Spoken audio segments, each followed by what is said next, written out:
What is up, guys? It's Richard with KingslayerCards, and today we have the Alchemist, Mr. Alex, and he's going to talk to us about Messiah. Hi, so I'm Alex. I'm KSC Alchemist, and I play Pure Messiah, and this is what we got. So, it might seem pretty standard as far as the list goes, with a few flex choices in my opinion. We have our bread and butter Volca Goad and Dunamis. That's their lineup. That gives you everything every time. If you want to win games, that's how to do it. Then the rest of it, I play 4 Alter Ego Messiahs because Superior Strike consistency is pretty nice. Why not? Why get 1 when you can get 2? We play 2 Alter Ego Neo Messiah, which is my favorite. It's just to get at best card in the world. It gets any card you want on the field locked, and you also get to lock another person's card. It's pretty valuable, it's pretty snipey, I like it. Plus Soul Blasting 1 for the draw 2 is always incredible. Last but not least, as far as our main 3 go, we got the stupid Bracing Angel Ladder, just because clans like Narukami hate us because they ain't us, and other really dumb decks that have insane removal, even Bermuda. So I'm just gonna move on over to these triggers real quick. Standard setup, 4 heals, 4 draws. We have 3 stride crits because we're playing Destiny Dealer instead for consistency and finding our alter ego, as well as paying for stride fodder, so we don't need that extra one. We have the Blink Messiah crits because we are playing Messiah. More draw means more winning. More soul also means more winning if you can crunch those numbers. Then we have our standard Eldo Breath, as you can see. Awful card, shouldn't be a thing, but it's good, so we have it. Our starters, Neon Messiah, because we like to flex Neon Messiah over other Link Joker starters. And for the rest of this lineup, I'm going to talk about these grade 1s first. I've already explained Destiny Dealer. You guys know the deal with Dunamis. We have Manipulator of Void, which people seem to sleep on for that other card, Legrandeur. Don't do that. If you do that, you're playing really wrong and inoptimally, and if you can consistently and can still play that game card, then you're actively throwing your games. Now I have a flex spot here I've been playing with, which is Black Star of Increase. It has been errated, so it only gains power each time a card is locked or put locked. The old days it used to be plus 5k every time a card is locked and unlocked, and that was a good time. And then it got nerfed very, very sadly. Anyway, the whole idea I'm playtesting with this is because when you don't have this card, everything else pales in comparison. So I wanted to see, since there's plenty of ways to continue to use the lock card during your turn, I wanted to play around with how well this incorporates with the rest of the deck. I was hoping for a more consistent synergy as far as power goes. Now we have 2 birds here. These 2 birds are our new G Guardian targets, aside from the heals, and they are the best Guardian pick value we can get in Link Joker, period. Final flex spot here is Sacrifice Messiah. If I could help it, I'd play more, at least 2. Countercharging is crucial for the deck in some cases, just because you can't always just be taking damage to the face and playing around with very, very tight spacing like that, and being a resource heavy deck sometimes, you have to pay the piper. Now, as far as grade 2s go, these are my little flex boys right here. I always end up with a spot for 2 cards in grade 2. I refuse to go underneath 10. If I play 9, I'd rather kill myself. But anyway, we don't have a lot of 3s in the deck. As you can tell, it's barely 12, it's 11. But if it hits, it hits. And when it hits, it feels fucking good.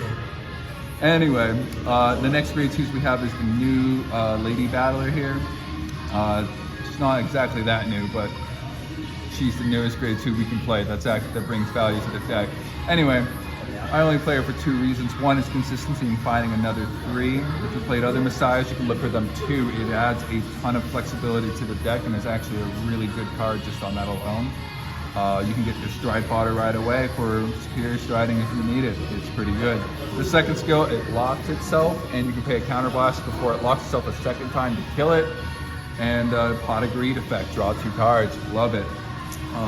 Other than that, it's another card that locks itself, which synergizes with Balebrother. So we're hoping that that kind of, carries us game. Then you have this old boy, counter kill. He stands there because he puts a card locked and we draw a card. Just like Manipulator of the Void, it's just valuable, it's free, it's our engine, and it's the most stabilized piece of the entire deck. So that's that. As far as synergies go, This card triggers off Dunamis if you want to be sneaky, otherwise you do it pretty vanilla. I would say that's about it. Everything else is fairly straightforward. This gets a card locked, this gets a card locked, this gets a card locked. Be smart. Okay, so back to the actual turns of the game. We're gonna cover these first. We got 2 Lacus Carinas because locking cards in the back row sometimes matters, as well as being able to proc sacrifice Messiah mid-battle and guard your opponent's attacks, believe it or not. Sometimes it's good. Then we have this new one. She's the one that says Soul Blast 1, locks your cards in your back row, and you can draw a card, and she gets plus 10k. So she's a decent guardian. I only like her to draw and locking cards in the back row. That's pretty much the only value she really brings. 25k shield really isn't enough in these times. Then we have our Genesis Beast, Destiny Guardian, Destiny Dealer Digivolved into this Pokemon. And also unlocks cards, also gives us 25k shield total. Pretty good. Sometimes it's a nice flexible piece to have when every other guard value in Link Joker is awful. Now we have our main deck. I have a bunch of 2-ofs and 1-ofs here. We have 1 Harmonix Messiah because, well, it's a Messiah and it's in the name. Second of all, we kind of need it for the Guardian ticket, which is also pretty valuable. I've been playing with Progenitor because there are times when simply setting somebody to 0, and if you have the, if you manage to snowball early and you have the Volca goes out, it's just too good for a free pressure turn when they have like nothing to guard with. You almost win off of them. It's pretty nice. And we have the old Berrywen. It's a beautiful card. We're in a Superior Stride meta forever now, so if you don't have a way to get gifts back, you're not going to have a good time going second here. Almost every game, I would second stride Berrywen to remove their gifts and remove their pressure. It's pretty valuable. Then we have Excelix Messiah, which I sincerely don't use too much, but it's a nice card to have just because, similarly to the Progenitor here, it's another piece that applies full pressure, and as well as, since I'm playing Battle Brother, having a card that where I can stand and bet the card again for another battle with a ridiculous number that it just stacks. It's insane. It's just a very valuable card. Only downside, you have to pitch a Messiah from your hand to stride it, which isn't the worst, but it's also not the best. Then we have Harmonix Messiah again, Neo Harmonix Messiah, I should say. It's free. Yeah, it has guard restrict, but guess what? It's free. That's pretty good when you don't have Counterblast. In this economy, it's a good card to have. Then we have our Judgment Messiah. This is our Superior Stride. Works pretty nice, gotta say. I like two force markers. It's always nice to have. Then now we have 2 Basaltus Messiah, which is our main way of just locking the entire board. There are other cards that do that, or you can play 4 of it. I took out 2 so I can try some flex spots and see what happens with this game, and to try other cards and try other strategies. But in other words, Basaltus Messiah locks everything pretty good. Just make sure you have the G-Zone for it. Feels bad if you have to first stride it, which you should never do if you can help it. First stride should always be Judgment Messiah if you can help it. If not, then be flexible. Maybe you do have to go Basaltus. Probably not. Try going Berrywen. Remove their progress. Pretty good. And last but not least, we have Integral Messiah, which is the greatest card in the entire game. You can't convince me otherwise. It's the only card in the game that says, hey, reset everything. Your opponent's ahead, put them back to game 1.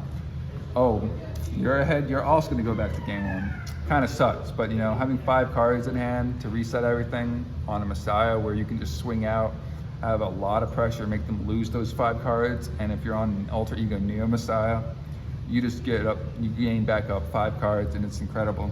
You immediately switch states in the blink of an eye. I play it at 2. You can play it at 1. You really only need 1, but then it becomes a timing game. I play 2 because it's another option to stride into for aggro when I need aggro, or I just lose, and I don't ever get to see it because people play too many pieces too fast for free.